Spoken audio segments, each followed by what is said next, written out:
You do have guidance, but you've got to pay attention to the harmonics within your being in order to know harmony or discord. Or we like to say, in order to recognize allowing of who you are or resistance of who you are. So you are source energy. You came forth into a physical body. Do you believe that? You are source energy and you are extended here into this physical body.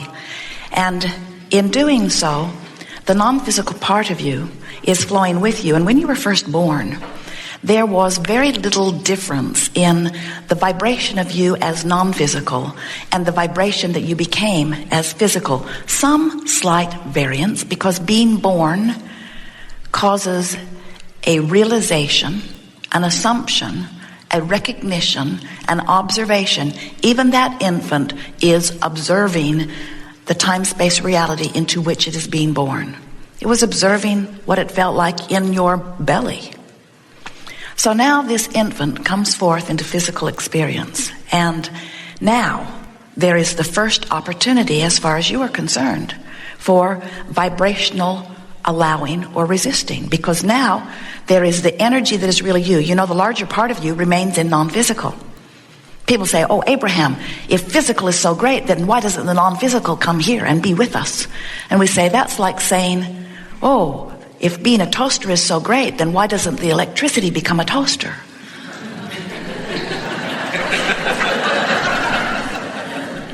And we say, both parts help. Both parts help if you want toast. So the non-physical part of you remains in non-physical in the sense that the fullest part of you is not projected into this body. The fullest part of you is the vibrational culmination of all that you have been. It is the pure positive energy stream. It is the source of you. It is the God force of you. It is pure positive energy, meaning it is without resistance. So as you come forth into this physical body, now you have the opportunity of separating that vibration just a little bit. When you sleep, there's no separation. When you're mad, there is. When you're in love or in joy, there's no separation. When you meditate, there's no separation. When you're frustrated, there's a slight separation. When you are feeling despair, there's a bigger separation. So the way you feel and the severity of the badness or the goodness of the way you feel is your indication of your alignment or not. So these 2 points of you play off of one another, always to help you know how you're doing in relationship with how you really are doing. So we think you can get it pretty easily that you were before you came into this body. That's not hard to acknowledge. And we can feel you coming along with us, that you were before you were in this body, and then a part of you came into this body. We can feel that you can easily acknowledge that, and we can feel that you can tell that it makes sense that your emotions would give you an indication of how well this part of you is lining up with this part of you. And since this part of you is dominant, we promise you, when you get irritated about something, or when you are frantic about something, or when you are worried about something, the source that is you never comes there to join you. Never. The source part of you always remains in that place of knowing and of well-being and of love and of the furthest extension of that which you are. And it's up to you, if you want harmony, to go to where the vibration of you really is. It's your choice, of course. You can go and feel good, or you can not go and feel bad. But it is your choice. That sounded a little parental, didn't it?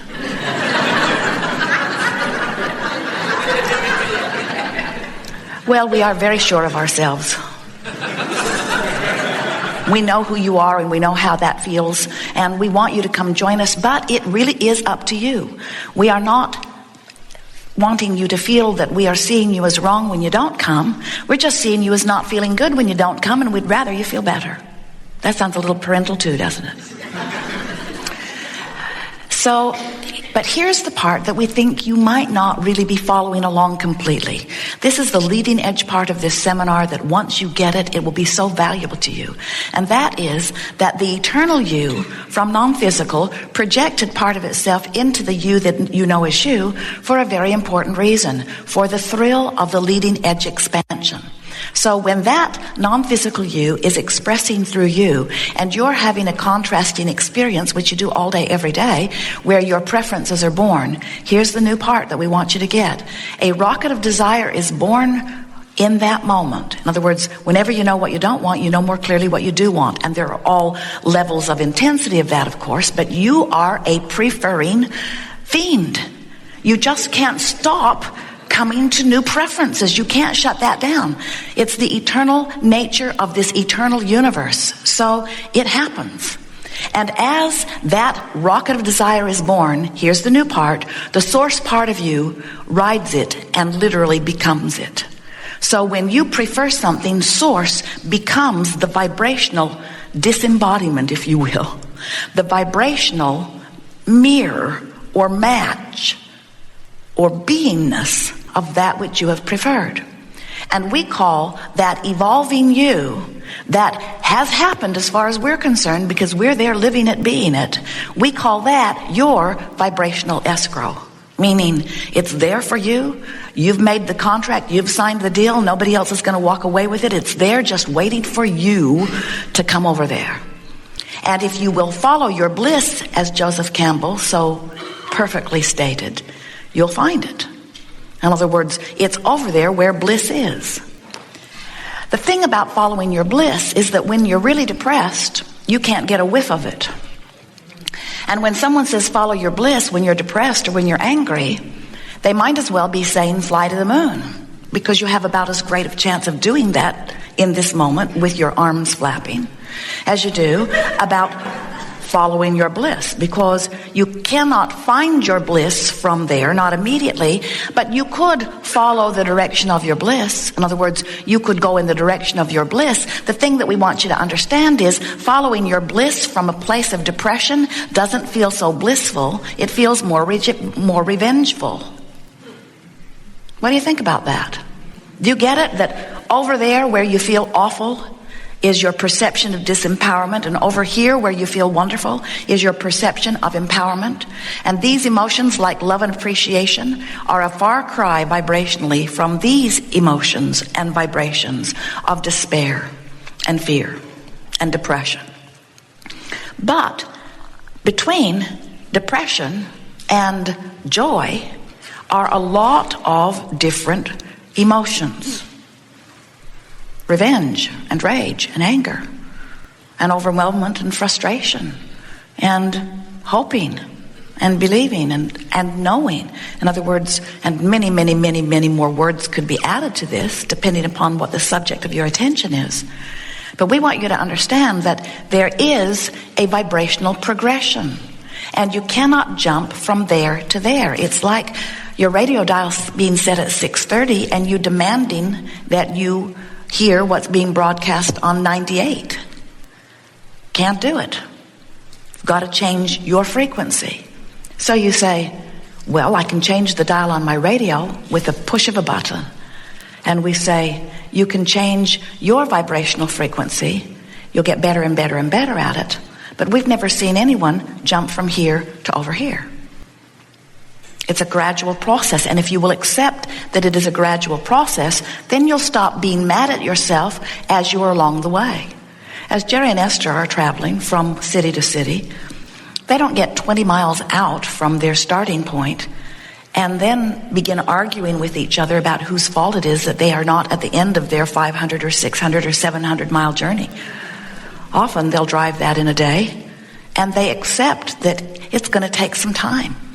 Most of the time they're driving. In fact, all day long, they're not where they intend to be at the end of the day.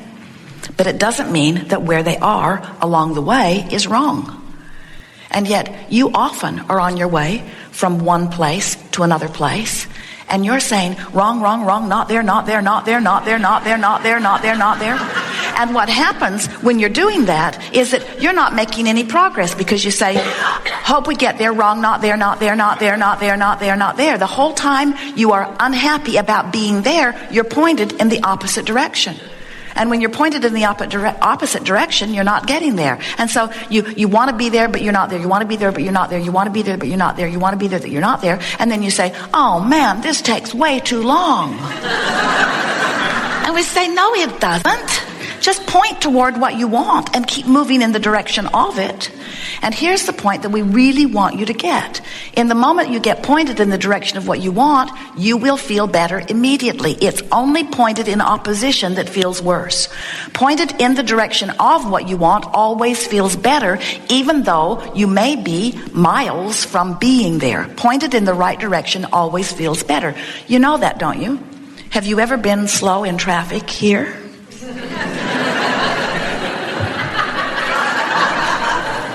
Well, it could happen. And it's not moving at all. It's not moving at all. And then it starts to move just a little bit. Doesn't it feel ever so good when it starts to move just a little bit? Because there's hope. When it begins to move just a little bit, you begin to feel hope, you see.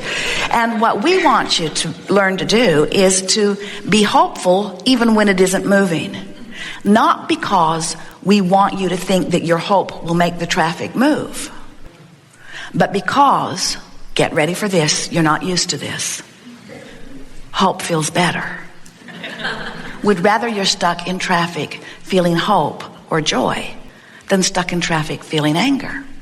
And you say, well, then get the traffic moving. And we say, this is not about the traffic moving.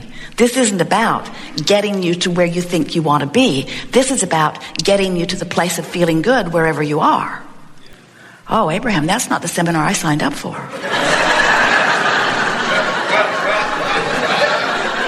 I came because there's stuff I want that I don't have. And you're telling me that you're not even interested in helping me get it? Pretty much. We don't want you to get your heart set on that, because it won't be the end of what you want. And if you get fixated on the thirst or need to fulfill your manifestation, then you'll lose sight of the greatest gift of life, which is traveling from place to place. So when you get it that, oh, you'll get there. You will. You can't not get there if you point it in the direction of it and you keep moving. You'll get there. You have to get there. All you got to do is close the vibrational gap. You do that when you croak. We just want you to get there before you croak. We want you to learn that you have control over the way you feel, which means you have control over your alignment with you, which means you have control over your vibrational stance, which means you have control over your point of attraction, which means you can match what's in your vibrational escrow, which you really, really want. You've been adding to it incrementally, always. You can match it or you can mismatch it. It's all your choice. It's just that you feel so much better when you're being who you are. Sometimes we think you're like a two-headed monster. One head's going one way and one head's going the other. Extremely unpleasant. And here's maybe what we want to tell you. Try to make it sweet. The non-physical head is dominant. Go with it. But this two-headed monster, does monster offend you? Good. This two-headed monster that you are, the source energy part of you, is dominant because it knows the well-being of your being. But then the head of the monster that is you came into the physical wanting to explore the contrast and really wanting a variety to choose from. And so that part of you is exploring and deciding. And what we want you to understand is that while the non-physical head of the two-headed monster is the dominant one, you're the one calling the shots from this perspective. You're the one that is on the leading edge. You're the one that is exploring the contrast, and you are the one making the decisions. And the source energy part of you is saying, you should know, friend, you're out there on the leading edge. You're deciphering it fully.